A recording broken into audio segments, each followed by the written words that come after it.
Right. Here we solve a question on this normal distribution in this lecture. Right.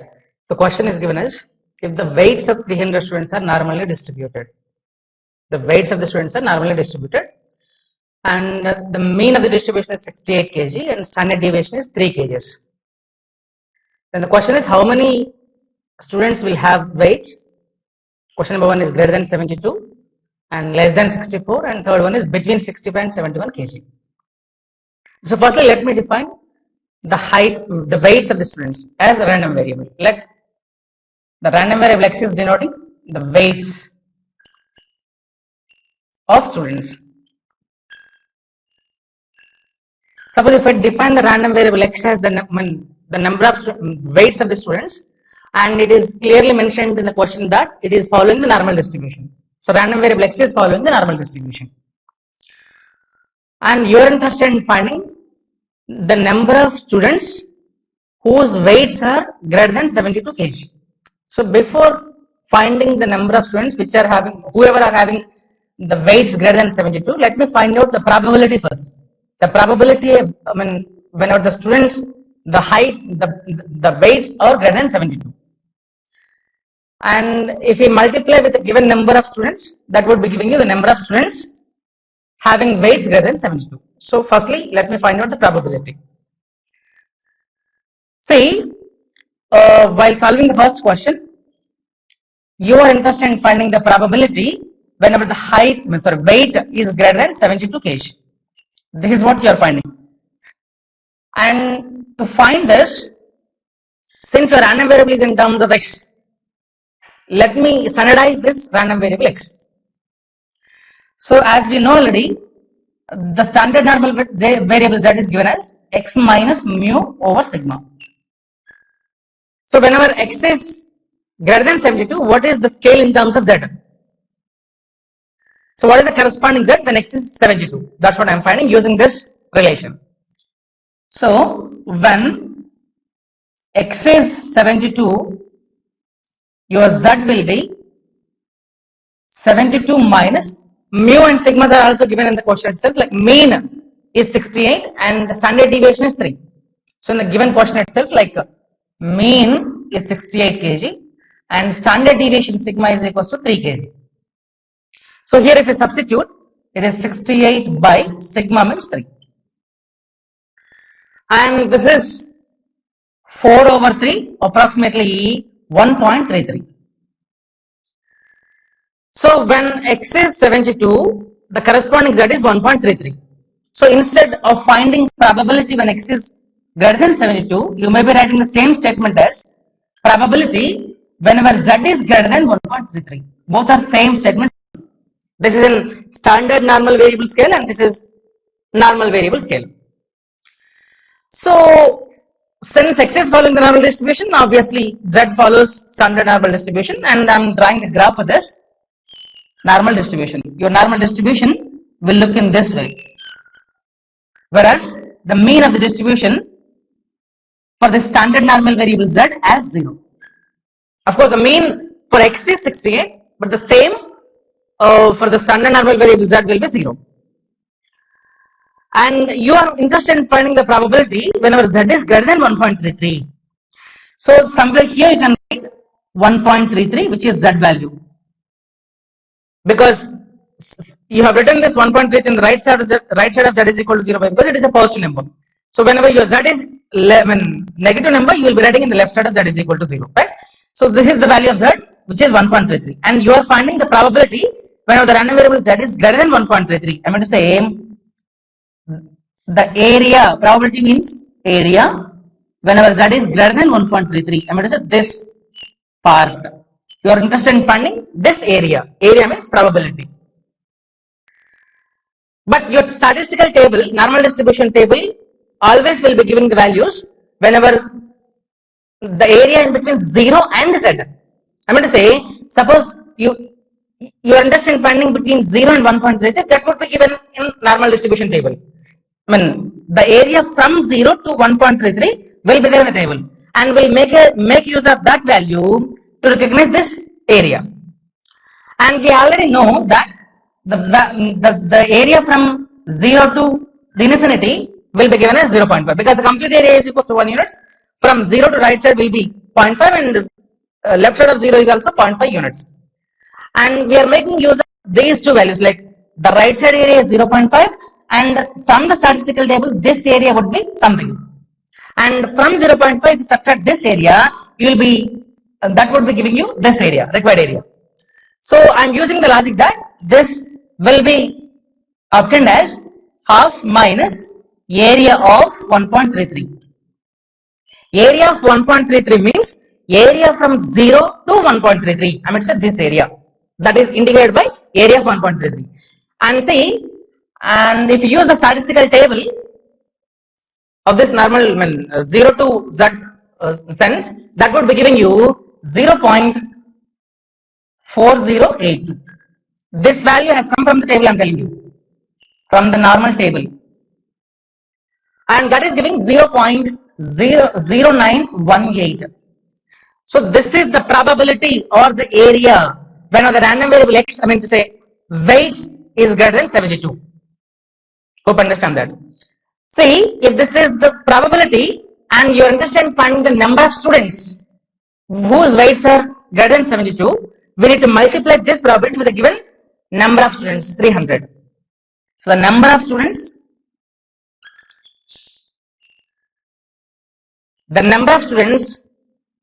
will be 800 times of the probability, and that would be 800 times of our 0.408, sorry, 0918 will be giving you approximately 28. So the 28 number of students will be there whose weights are greater than 72. So coming to the second question, here you are finding the number of students whose weights are less than 64. If you formulate the question mathematically, your probability whenever the weights means x is less than 64. Even if it is less than or equal to, it doesn't make any difference between the areas. Hope you are aware of it. But let me standardize this random variable x using the same z is equal to x minus mu over sigma. So when x is equal to 60, your z will be x minus mu over sigma, because mean is 68 and sigma is 3, and that z is minus 4 over 3, which is minus 1.33 again. So you are interested in finding probability when x is less than 64. The same statement can be written in scale z as z less than minus 1.33. So the probability again means the area. So let me draw that particular thing roughly. So this is your z is equal to 0, you are writing z scale, and minus 1.33, the value z will be somewhere here in the left side of z is equal to 0, minus 1.33. And you are finding the probability whenever z is less than 1.33, this area is nothing but the probability whenever z is less than minus 1.33. And again the same, that you are using the statistical table in which area from 0 to a particular value of z is been mentioned. I mean, area from 0 to minus 1.33 will be given in the table. I will be making use of that value. See, area between 0 to 1.33 or 0 to minus 1.33 will be same because the curve is symmetric. So that could be found by using half minus, because from 0 to left side, your complete area under the curve will be 0.5. So half means 0.5 minus area of 1.33. You may write area of minus 1.33 also, but it is having the same sense that area of 1.33, because the curve is symmetric, either from 0 to 1.33 or 0 to minus 1.33 will be same. And this value is already there with you in the table, and that value is 0.4082 and that is 0.0918. This particular value has come from the table. Hope you can understand that. But this is the only probability whenever the random variable z is less than minus 1.33. I mean, weights are less than 64. But we are not interested in finding the probability, but we need to find out the number of students. The number of students whose weights are